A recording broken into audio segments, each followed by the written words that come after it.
not sure how it took me this long to figure out to connect these dots. I made a video earlier in the week about like me trying to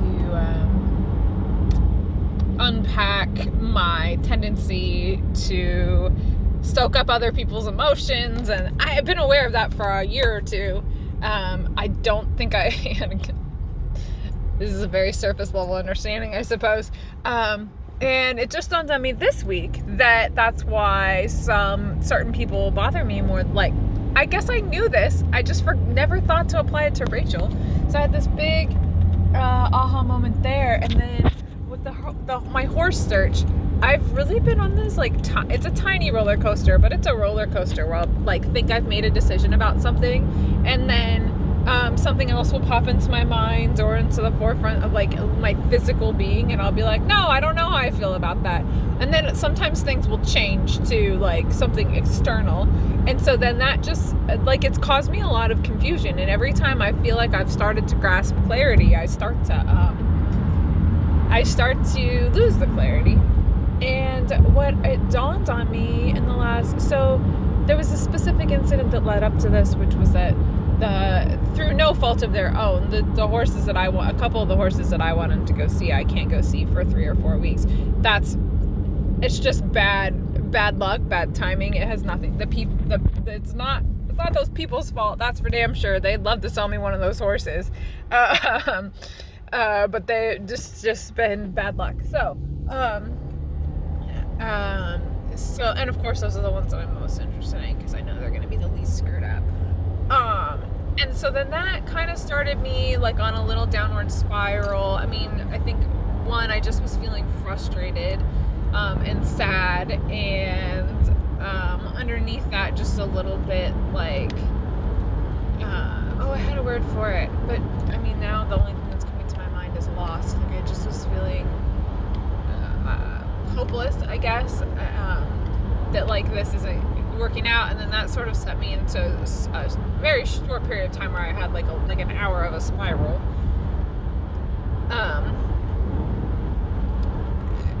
spiraling of thinking, like, this isn't working, what am I doing wrong? There again, blaming myself. That's interesting. I'm thinking about that a lot this week too. Blaming myself, trying to figure out ways I can control this. Am I being too picky? And then I really, like, once I kind of calmed down, it took me like an hour or two to kind of calm down from that. I was like, okay, there's still some emotions underneath here, which is this conflict I have between buying something broke. Because once I kind of, like, got off the spiral, which I just decided to let myself kind of slowly wind down from that, it helped that I was doing something physical, so that helped. So, even though it turned out terrible what I was making. Like the worst pumpkin ever. So, point being, I realized where I really started to realize that I was stuck was between this idea of buying a horse that has been started and a horse that hasn't been started. Because a horse that has been started is going to pack a lot more baggage. And so I worry about that. And I think that that's been a barrier that I haven't wanted to confront. You know, every horse I've gone to look at, I'm like, nah, this one's got some stuff. And, you know, like Amy had told me before, it just kind of depends on if you like the horse well enough to work through its stuff, which is so true. Because they're all going to have some stuff. And so then I'll be like, well, maybe I should buy a younger one, because it's probably, if it hasn't been started, it's probably not going to have as much damage, which there's some logic to that. But then the fear comes in me where I'm like, I don't know if I can do this. And then this is where I've been having this really interesting insight, because I think a lot of my fear, somebody put that there, a specific person, and I realized that I have, like, an embarrassment about the idea of bringing home a horse that hasn't been started, even though, and it's so funny that I would latch onto that, because like 4 other people have been like, you should start this horse on your own.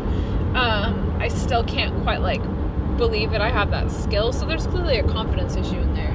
But what I really have realized in the last 12 hours is that I think a lot of my little roller coaster, back and forth, ping pong ball overthinking, because this morning I was finding myself way overthinking something, because I don't want to confront what's at the bottom of it.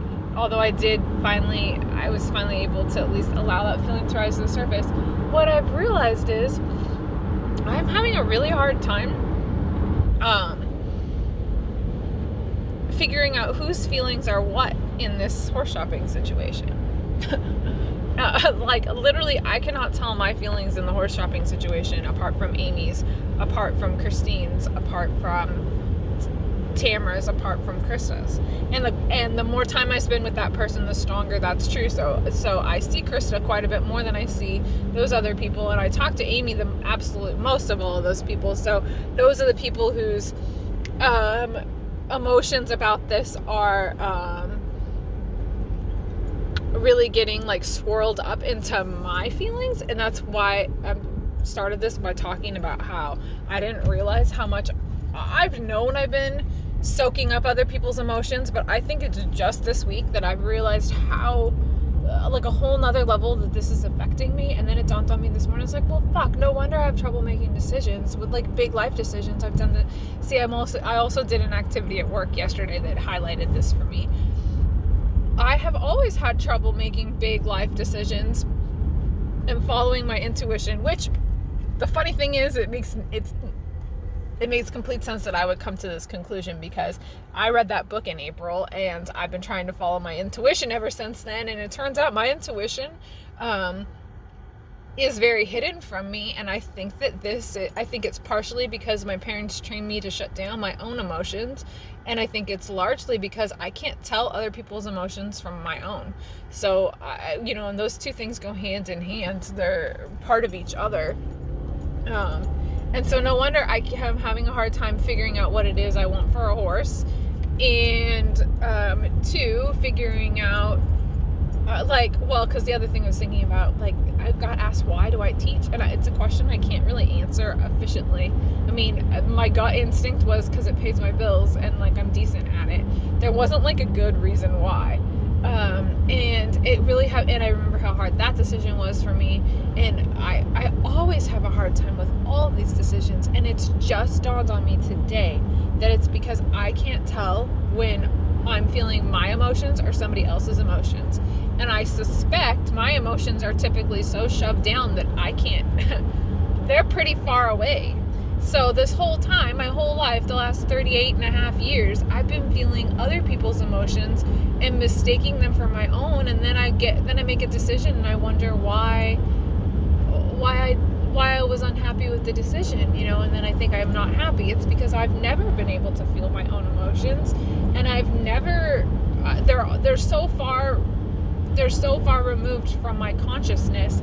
And the other stuff is so much bigger. I mean, other people's emotions are just so much bigger for me than my own. And then on top of that, I can't tell them apart. So, that's a lot if you think about it. And as I'm saying it, I'm thinking about all these times where things like this happened. Like, Ducky, I feel like I got lucky with, because I couldn't tell what my emotions were. See, I waffled there, and Valerie was like, just buy the horse. Because luckily Valerie's intuition was correct. So that was going to be, I don't even think we could have predicted that he was going to be my soulmate, but that was something that was really important. It's so funny because just yesterday I thought to myself, I need to go horse shopping without Amy. And I didn't realize until just now that it's because I can't, when Amy's there, I can only focus, whatever Amy's thinking is what's like taking over for me.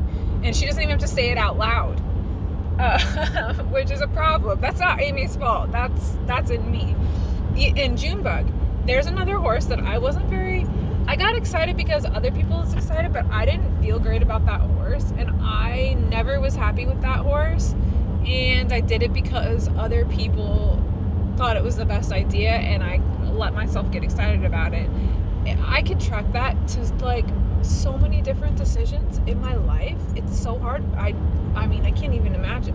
Right now, I'm like, fuck, that's a lot of decisions. I've done this going to clinics, work-related stuff. I do what other people. I get the feeling that I should be doing I start to feel that I should do what other people think I should do, even though I don't really have the feeling in me that that's what I want to do. So I think somehow I've got to, well, this is something I need to work on, in general, not just in horse shopping. But I did realize this morning that I think underneath all of this is this hope that is perhaps misguided, but still what I feel inside of me. Logically, it makes no sense, is that I really am interested in that little buckskin horse. I don't know why. Every time they talk about him, it's the horse that I close my eyes at night and think about. The weird thing is that I don't know that horse. I just know what they've told me about it. And I've seen pictures of him. I've never even seen a video. I know so little about this horse. Like, he could be a total basket case. Well, he's not a basket case, he would have told me. But he could be way different than what I'm imagining him to be. But I think that feeling of, I'm not going to be able to let it go until I go look at the buckskin horse, or until there's some reason why the buckskin horse, like, I can determine that he's not a good fit for me. I'm going to have doubt about every other horse I look at, because there's something inside of me saying that's a horse I'm supposed to buy, or maybe it's saying that's a horse I want to buy, and it doesn't make sense. It makes no sense. It's like the least logical thing I could come up with. Of all of the paths, this is the second least logical one. The other less logical one is to buy the 2-year-old at the Nathans, especially because he's not even 2. At least the buckskin horse is going to be 4 next year. You can get on him in January. So I don't think that I could have articulated that, because, and here's the other thing that's so sad, I'm embarrassed by that feeling. I'm embarrassed by this gut instinct that I have that says you need to follow up with the buckskin horse. So clearly my feelings are very hidden to me, and this is something I need to work on. And I wonder if one reason why I'm discovering this right now is because coronavirus has us all so separated, and so I can't run off to whatever place and feel whoever's emotions. The only person's emotions that I feel are Rachel's and mine, and Amy's, because I see Amy still. And I wonder if that's one of the reasons why all this is between that and the book. And probably because I have been thinking about what it means to be an empath. I hate saying it out loud, but because it just sounds... See, again, there's the embarrassment and the shame. Yep, long video. Didn't mean for it to be this long.